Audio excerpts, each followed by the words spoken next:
En este video vamos a hablar sobre la segunda parte de la metodología de sistemas.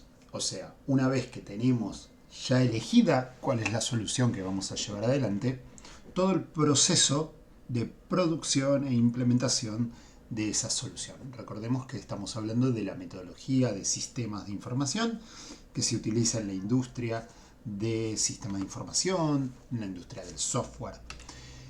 Las etapas que vamos a recorrer en esta segunda parte son la definición de requisitos informáticos, el diseño, la construcción, las pruebas, la puesta en marcha, el mantenimiento y la sustitución. La primera de ellas, la definición de requisitos informáticos, requiere entender qué son los requisitos. Primero, un requisito es una característica inherente a un objeto para que sea considerado como tal, o sea, algo que un objeto tiene. El requerimiento se dice que es el conjunto de las percepciones externas para que el objeto sea reconocido como tal. No es intención en este video de discutir la diferencia puntual entre requisito y requerimiento, sino más bien aclarar que muchas veces se utilizan de manera indistinta y que no está mal, que también tiene mucho que ver con los idiomas, no es lo mismo en castellano, en inglés. En general, requirements es una palabra que en el idioma inglés se suele utilizar. En castellano es más habitual encontrar diferentes versiones, requisito, requerimiento. Pero a fines de lo que nosotros queremos trabajar es exactamente igual. La idea es que representan características que un objeto queremos que tenga. Esos requerimientos, esos requisitos, esas características pueden ser de dos tipos. Funcionales, o sea, las características sobre lo que queremos que tenga para qué serviría lo que nosotros tenemos, qué debería ser ese producto, cuál es su característica de utilidad respecto al uso que se le va a dar al producto que estamos construyendo. Si estamos hablando de un sistema de ventas, bueno, ¿qué va a hacer? ¿Va a cobrar? ¿Va a mostrar productos? ¿Cuáles son las características de utilidad de ese producto? Mientras que los requisitos no funcionales alude a las características con las que se le va a dar forma a ese cuerpo. En realidad tienen que ver generalmente con cuestiones que van a operar como restricciones, van a operar como modificatorias de las soluciones. Por ejemplo, pensar en la velocidad de respuesta. No es una característica en cuanto a la utilidad, a la funcionalidad del producto, sino a algo que va a moldear el cómo se usa ese producto. Por ejemplo, a la seguridad. Por ejemplo, a la confiabilidad. Un montón de características que dan, de alguna forma modificarán el producto solución, pero no son centrales en la característica respecto al dominio de uso. Respecto a requerimientos, pueden encontrar otros videos y material vinculado específicamente a este tema. Lo importante es entender la cantidad de aspectos que hay que tener en cuenta al momento de establecer los requisitos y de formalizar y describir esos requisitos o requerimientos. No se trata solo de para qué, no se trata solo de las características generales, sino también de todo aquello que va a moldear la solución que nosotros vamos a construir. Muchas veces pensamos dentro del ámbito del software a las características del producto respecto a para qué se usa, qué alcance debería tener, qué funcionalidades debería permitir, pero nos olvidamos de otras características fundamentales. No es lo mismo determinada velocidad de respuesta que otra, no es lo mismo determinada confiabilidad que otra, y como dijimos, no se puede hacer un sistema que sea totalmente veloz, totalmente seguro, totalmente lindo, totalmente, y así podríamos ir buscando cada una de las características para los requisitos no funcionales. Tenemos que ver qué necesitamos y que eso sea realizable con los recursos que nosotros tenemos o que podemos llegar a conseguir. Entonces, hay una primera etapa de establecer las características que nuestro producto va a tener. Después que conocemos cuáles son esos requisitos, esos requerimientos, esas características que el producto puede tener, recién ahí podemos pensar en los modelos de solución. Podemos empezar a decidir aspectos vinculados a la tecnología. Podemos empezar a construir modelos más técnicos. Podemos decidir cuestiones vinculadas a las bases de datos, aspectos vinculados a los lenguajes de programación, aspectos vinculados a qué herramental técnico, arquitecturas, tecnologías, sistemas operativos, servidores se van a utilizar.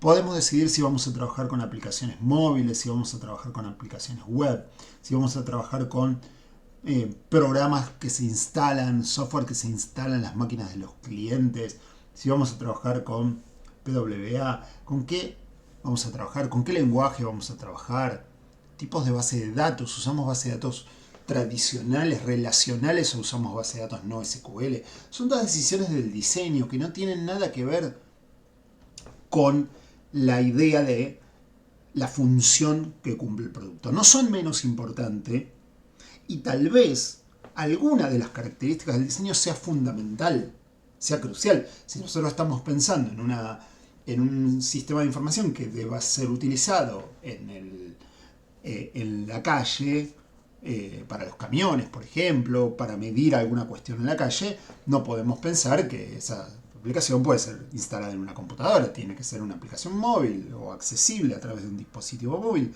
Por lo tanto, hablar del diseño no es hablar de algo que es menos o más importante a todo lo que venimos trabajando hasta ahora, sino de hablar de algo particular, que es incluyamos las cuestiones tecnológicas, pensemos en la solución en sí. Entonces hay que empezar a construir esos modelos de solución que van a dar lugar a la producción del software. Podemos pensar en maquetas, podemos pensar en maquetados, en modelos. Por ejemplo, el diseño de interfaces de usuarios son una especie de maquetas donde se muestra un poco el producto. Y dentro de lo que es sistema de información existen un montón de modelos. Diagramas de secuencia, diagrama de colaboración, diagrama de componente, diagrama de despliegue, que son aspectos técnicos que permiten como dibujar distintas cuestiones. Si nosotros pensáramos en una casa, la casa no es un solo plano. La casa es un conjunto de planos, los planos de las habitaciones, los planos del gas, el plano de la luz, el plano del agua, por donde pasan las vigas. Hay un conjunto de planos que se van haciendo y que representan cosas distintas. Lo mismo pasa acá. El diseño es un conjunto de diagramas, de modelos, que cada uno representa algo distinto. Algunos muy técnicos, otros no tantos. Algunos muy de componentes de hardware, otros de componentes de software. Algunos muy visuales, que se pueden mostrar al usuario fácilmente, como el diseño de las pantallas de usuario, de las interfaces de usuario.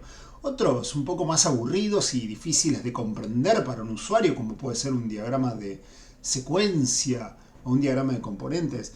Entonces, tenemos que ir viendo cuáles son los modelos pertinentes para nuestro proyecto y cuáles vamos a trabajar con diferentes tipos de actores. No todos son para trabajar con usuarios, con clientes, con gente que no entiende de lo técnico, así como no todo es para trabajar con los equipos técnicos. Hay diferentes modelos para dialogar con diferentes personas y diferentes enfoques. Entonces el diseño de un producto implica un montón de miradas diversas y acá es donde está puesto eso en juego.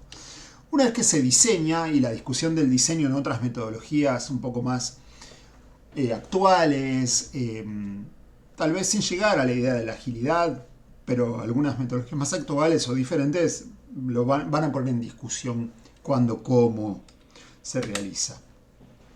La producción en sí, bueno, es la construcción de los artefactos, la construcción de los documentos que haga falta, la construcción de manuales que se hayan definido, la construcción de los procedimientos no informatizados, de las herramientas no informatizadas. Tengamos en cuenta que un sistema de información puede ser implementado de manera automatizada, pero también podría haber una parte no automatizada.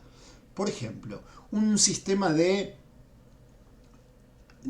control de asistencia a un evento, a una fábrica, a una oficina. ¿Será automatizado? ¿Vamos a poner huellas, vamos a poner un detector a partir de datos biométricos, vamos a trabajar con la firma en un cuaderno. La firma en un cuaderno luego puede ser escaneada, puede ser pasada por otra persona y quizás es más sencillo que pensar en tener registrados los datos biométricos por lo que implica en seguridad, por lo que implica en costo. Entonces, ¿cuál es el procedimiento ahí mejor? Habrá que preguntarse y no siempre buscar la solución más completa de manera tecnológica, sino la más completa para el proyecto, para el problema, para lo que nosotros necesitamos. Tal vez sea parte manual. Entonces hay que poner en juego eso. Si vamos a construir artefactos de producto solución, el artefacto puede ser incluso un cuaderno donde las personas firmen y esas firmas después se controlan, se suben a un sistema informatizado y empieza a integrarse lo informatizado y lo no informatizado, que se tomaron decisiones en el diseño de eso, ¿no? Aquí estamos en la construcción, o sea, es disponibilizar ese cuaderno, plantearlo, armarle la carátula que haga falta y todo lo que implica en el software también. Una vez que construye un producto, como suele ocurrir en cualquier disciplina, corresponde probarlos. Para probar, lo primero que hay que tener en cuenta es que el objetivo de la persona que se pone a probar es hallar defectos.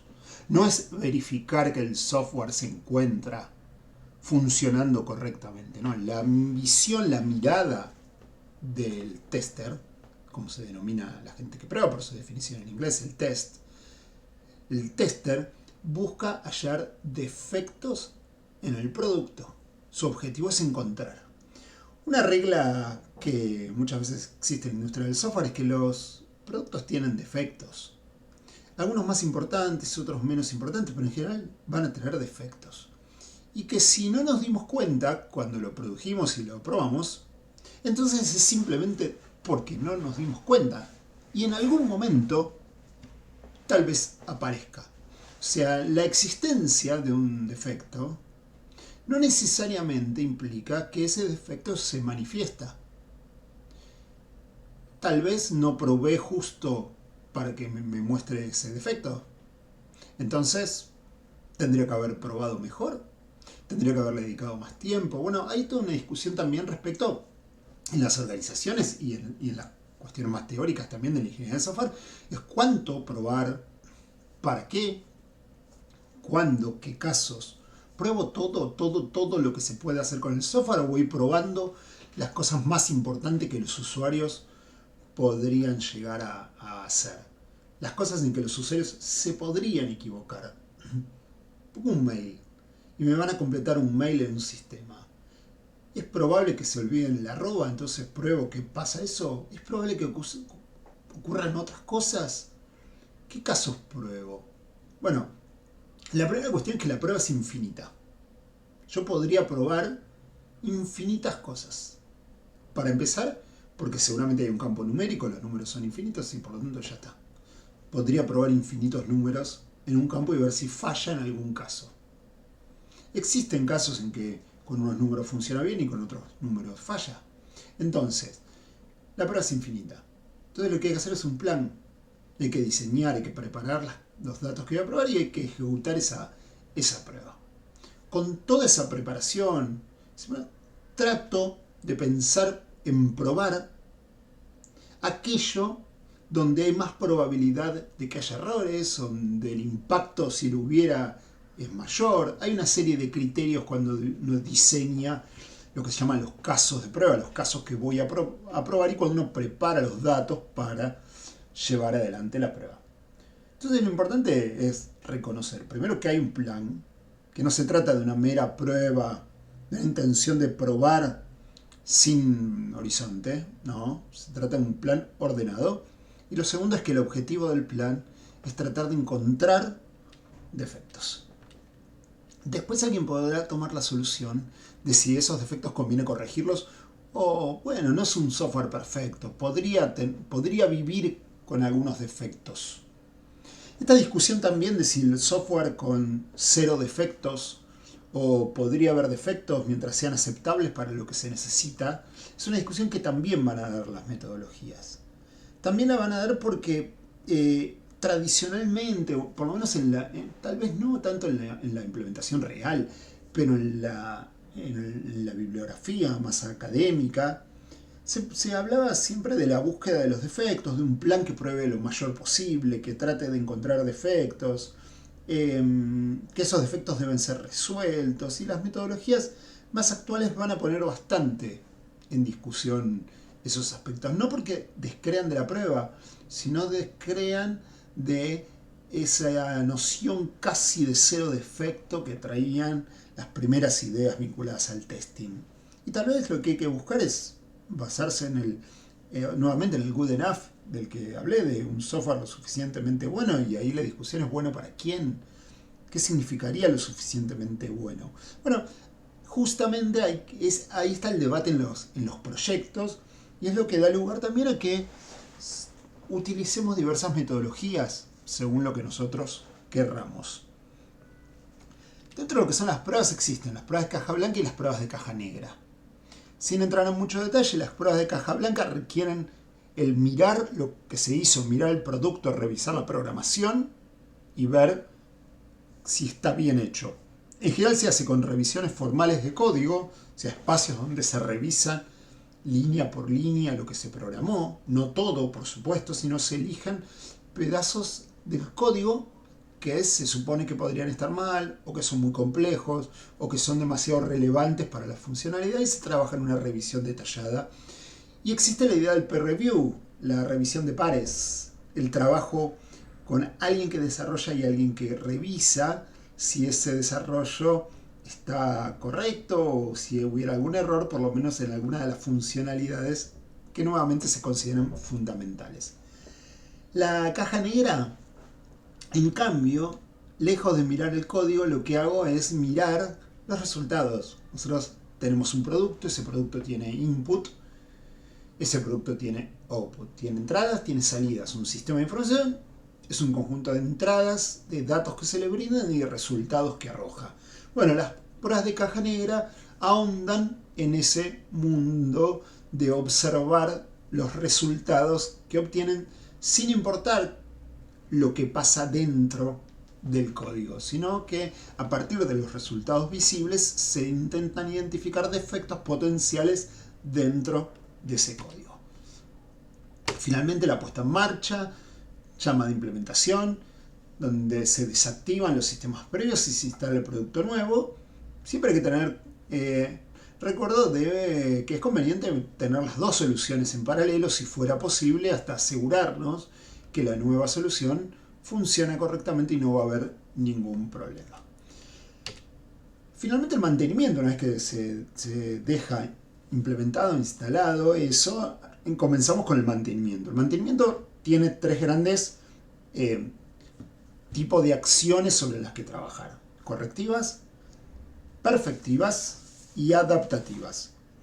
Cuando hablamos de correctivas, hablamos de corregir errores que había y no se encontraron y ahora sí se encuentran, o hablamos de corregir errores que se encontraron y se decide convivir con esos errores, que sigan existiendo esos errores presentados ahí. Esa es una posibilidad, esas son las acciones correctivas.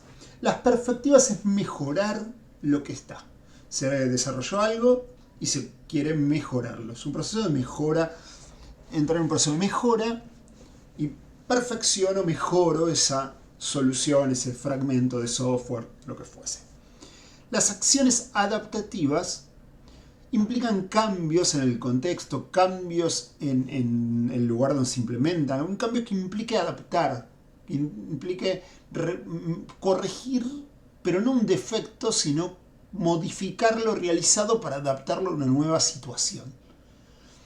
A diferencia de las correctivas, que eran a defectos encontrados, las adaptativas no son a defectos, sino a cambios en las condiciones.